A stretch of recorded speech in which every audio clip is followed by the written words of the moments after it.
Hello बच्चों। आज हम लोग संख्या पद्धति के बारे में विस्तृत जानकारी प्राप्त करेंगे और मेरा यह वीडियो संख्या पद्धति पर ही आधारित है। और संख्या पद्धति कितने प्रकार के होते हैं, ये सारा चीज आज हम पूरा डिटेल को उदाहरण के साथ आप लोगों को समझाया जाएगा। तो शुरू करते हैं। संख्या पद्धति का पहला संख्या होता है सम संख्या। सम संख्या जिसका इंग्लिश होता है इवन नंबर। तो सम संख्या किसे कहते हैं? वैसी संख्या जो दो से पूर्ण विभाजित हो जाए सम संख्या कहलाता है। जो दो से पूर्ण विभाजित हो जाए सम संख्या कहलाता है। जो दो से पूर्ण विभाजित हो जाए सम संख्या कहलाता है। जैसे देखिए, जैसे 2, 4, 6, 8, 10 डॉट डॉट अनंत तक ले चलता है ये। और दो से विभाजित कौन होगा, जरा इसको भी समझना होगा। दो से विभाजिता का नियम होता है, विभाज्यता का नियम। विभाज्यता का नियम क्या होता है? तो अंतिम इकाई अंक, किसी भी संख्या का इकाई अंक यदि कौन कौन संख्या इकाई अंक में 0, 2, 4, 6, 8 ये 5 संख्या इकाई अंक में रहे तो वो संख्या अवश्य दो से विभाज्य होगी। और वह संख्या जो दो से विभाज्य होगी वो सम संख्या कहलाती है। ठीक है, जैसे देखिए लेते हैं 2। देखिए यह संख्या कितना है? 2,34,248। देखिए अंतिम इकाई अंक यही है, इसका है इकाई अंक 8 है, इसलिए यह 2 से विभाजित होगी। अगर यही हम लेते हैं 7, इसका इकाई अंक देखिए 7 है, जो कि 2,4,0,2,4,6,8 में से नहीं आ रहा है। ये विषम संख्या है। ये पूरा संख्या अगर लेंगे हम लोग तो विषम संख्या कहलाएगा। तो सम संख्या आप लोगों को समझ में आ गया होगा बढ़िया ढंग से। अब चलते हैं दूसरा नंबर का संख्या, विषम संख्या किसे कहते हैं? तो विषम संख्या वैसी संख्या जो दो से पूर्ण विभाजित नहीं हो, विषम संख्या कहलाता है। अगर दशमलव में कटे तो वो विषम संख्या ही होगा। ठीक है, जैसे कि ले लेते हैं 1, सबसे छोटी विषम संख्या 1 होती है। 3, 5, 7, 9, 11, 13 इसी तरह का चलते रहेगा। जो दो से विभाजित नहीं हो, जो दो से पूरी तरह से विभाजित नहीं हो, वो विषम संख्या कहलाती है। जैसे ले लेते हैं ये 3, 4, 7, ये 34,754। देखिए ये दो से विभाजित तो हो जाएगी क्योंकि इकाई अंक इसका 4 है। ठीक है, तो ये विषम संख्या नहीं, ये सम संख्या कहलाएगा। यह सम संख्या कहलाएगी, ये सम संख्या है। अगर हम इसी तरह से लेते हैं 5, 7, 3, 2, 1, देखिए 1 आ गया। तो एक अगर इकाई अंक 1 होगा तो वो सम संख्या नहीं हो सकती है, तो वो विषम संख्या ही होगी। ठीक है, आगे बढ़ते हम लोग हैं यौगिक या भाज्य संख्या। यौगिक या भाज्य संख्या क्या होता है? तो वैसी संख्या जो स्वयं और एक के अलावा किसी न किसी अन्य संख्या से अवश्य विभाजित हो जाए, माने अवश्य विभाजित होना ही, कटना ही उसको है। तो वैसी संख्या को क्या कहा जाता है? यौगिक या भाज्य संख्या। जैसे देख लीजिए 4, 6, 3, 2, अंतिम संख्या 2 है, तो किसी न किसी से जरूर कटेगा ये, मैंने 2 से तो कटना ही कटना है। एक और स्वयं छोड़ करके किसी अन्य संख्या से अगर कटा हो तो वो भाज्य संख्या कहलाता है। उसको भाज्य संख्या को ही यौगिक संख्या भी कहते हैं। ठीक है, अगर वो किसी संख्या से नहीं कटा तो वो अभाज्य संख्या कहलाएगा। तो जैसे इसका सबसे छोटी यौगिक संख्या क्या होता है? 4, 6, 8, 9, 10। देखिए 9 भी 3 का पा में विभाजित हो जाता है, इसलिए 9 भी यौगिक संख्या ही है या भाज्य संख्या ही कहलाया जाएगा। 10 हो गया, 12 हो जाएगा, 11 फिर नहीं कटेगा किसी संख्या से, तो 11 आपका यौगिक संख्या या भाज्य संख्या नहीं है। 14, देखिए 15 भी कटेगा, ये 16, 17 इसी तरह से चलते रहेगा अनंत तक ले। 17 नहीं कटेगा, 17 नहीं कटेगा, 17 मिस्टेक है। ठीक है, तो यौगिक या भाज्य संख्या आप लोगों को समझ में आ गया होगा। आगे बढ़ते हम लोग हैं अभाज्य संख्या किसे कहते हैं? तो अभाज्य संख्या वैसी संख्या जो एक और स्वयं के अलावा किसी भी संख्या से विभाजित ना हो।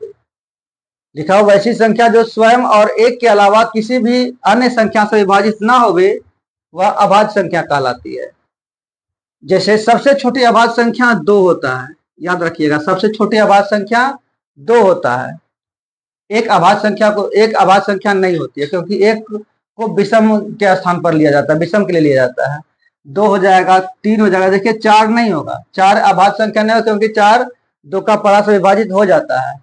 5 हो सकता है, 7 होगा, 9 नहीं होगा, 9 3 से विभाजित हो जा रहा है, 11 होगा, 13 होगा, 15 भी नहीं होगा, 14 भी नहीं होगा, 15 3 5 से विभाजित हो रहा है, 3 से विभाजित हो रहा है, 17 हो सकता है, 19 भी हो सकता है, इसी तरह चलते रहेगा ये। ठीक है, तो अभाज्य संख्या या ऋण संख्या इसी को कहते हैं। अभाज्य संख्या कहिए या ऋण संख्या कहिए। तो अभाज्य संख्या समझ में आ गया होगा। परिमेय संख्या किसे कहते हैं? वैसी संख्या जिसे हम p बटा q के रूप में लिख सके, परिमेय संख्या कहलाती है। जैसे हम लोग 4, अगर 4 लिखे हैं तो 4 के नीचे कुछ ना कुछ है, यानी 1 है, तो 4 एक परिमेय संख्या हुआ।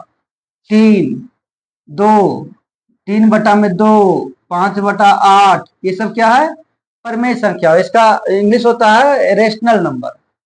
ठीक है, 9 बटा में 2, 3 बटा में 5, ये सभी क्या है? ये सभी परिमेय संख्या है।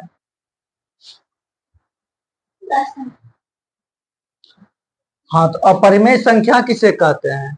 वैसी संख्या जिसे p बटा q के रूप में नहीं लिखा जा सके, अपरिमेय संख्या कहलाता है। ठीक है, वैसी संख्या जिसे p बटा q के रूप में नहीं लिखा जा सके, अपरिमेय संख्या कहलाता है। अब देखिए कौन सी संख्या को p बटा q के रूप में हम लोग नहीं लिख सकते हैं। तो जो संख्या अगर रूट में रहे और रूट से उसका वर्गमूल नहीं निकले सही ढंग से, माने अगर सीधा नहीं निकले, दशमलव में निकले, तो वो संख्या अपरिमेय संख्या कहलाएगा। जैसे √2, देखिए √2 एक अपरिमेय संख्या है, क्योंकि इसका अगर वर्गमूल निकालेंगे तो 2 का वर्गमूल निकल जाएगा। क्या, देखिए निकाल के दिखाते हैं हम लोग हैं। 2 के पढ़ने 1 लगेगा, 1 1 1 1 ही लगा, 1 बचा, ये जुटेगा यहाँ पर। अब यहाँ पर क्या पॉइंट बैठ रहा है? देखिए पॉइंट बैठ रहा है, निकल नहीं रहा है ये। और फिर यहाँ पर 0 बैठेगा। तो इस तरह से ये पॉइंट बैठ गया। 2 का पूर्ण आपका वर्गमूल नहीं निकला, इसलिए ये आपका अपरिमेय संख्या है। ठीक है, तो अपरिमेय संख्या समझ में आ गया होगा। कुछ उदाहरण और इसका लेते हैं। √3, √5, √7, ये सब क्या है? अपरिमेय संख्या है। अगर हम यही कहें √4 परिमेय है कि अपरिमेय, तो √4 अपरिमेय संख्या नहीं हो सकता, क्योंकि इसका वर्गमूल 2 होता है। अगर हम लोग लेते हैं √36, देखिए √36 क्या अपरिमेय संख्या होगा? नहीं, √36 अपरिमेय संख्या नहीं हो सकता, क्योंकि इसका वर्गमूल आपका निकलता है और 6 होता है। इसका वर्गमूल क्या होता है? 36 का वर्गमूल 6 होता है। फिर देखिए और भी ले लेते हैं। अगर हम रूट देंगे √64, तो इसका भी वर्गमूल निकल जाता है, इसलिए ये भी आपका अपरिमेय नहीं हो सकता, यह एक परिमेय संख्या है। फिर देखिए कुछ और भी इसका उदाहरण ले लेते हैं।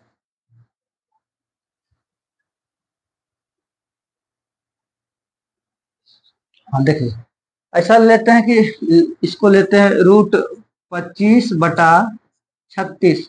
बताइए परिमेय है कि अपरिमेय है? तो देखिए 25 का वर्गमूल निकलता है, कितना हो जाएगा? 5, और 36 का वर्गमूल कितना होता है? 6। इसलिए यह एक परिमेय संख्या है। ठीक है, यह एक परिमेय संख्या है, यह एक परिमेय संख्या। ठीक, यह अपरिमेय संख्या नहीं। समझ में आ गया होगा आप लोग को अपरिमेय संख्या। आगे हम लोग बढ़ते हैं। प्राकृत संख्या। तो ध्यान दीजिएगा बच्चों, प्राकृत संख्या होता है क्या? गिनती की संख्या को प्राकृत संख्या कहते हैं। जहां से हम लोग गिनती शुरू करते हैं, तो गिनती कहाँ शुरू हम लोगों का होता है? 1 से। 1 2 3 4 5 6, चलते रहेगा ये अनंत तक ले। ये सभी संख्या प्राकृत संख्या होती है। 0 को छोड़ करके बाकी जितने भी संख्या होते हैं सभी प्राकृत संख्या होते हैं। याद रखिए, क्योंकि 0 से गिनती शुरू नहीं होती है। ठीक है, आपका प्राकृत संख्या समझ में आ गया होगा। 1 से लेकर के अनंत तक ले चलता है, ये प्राकृत संख्या कहलाता है।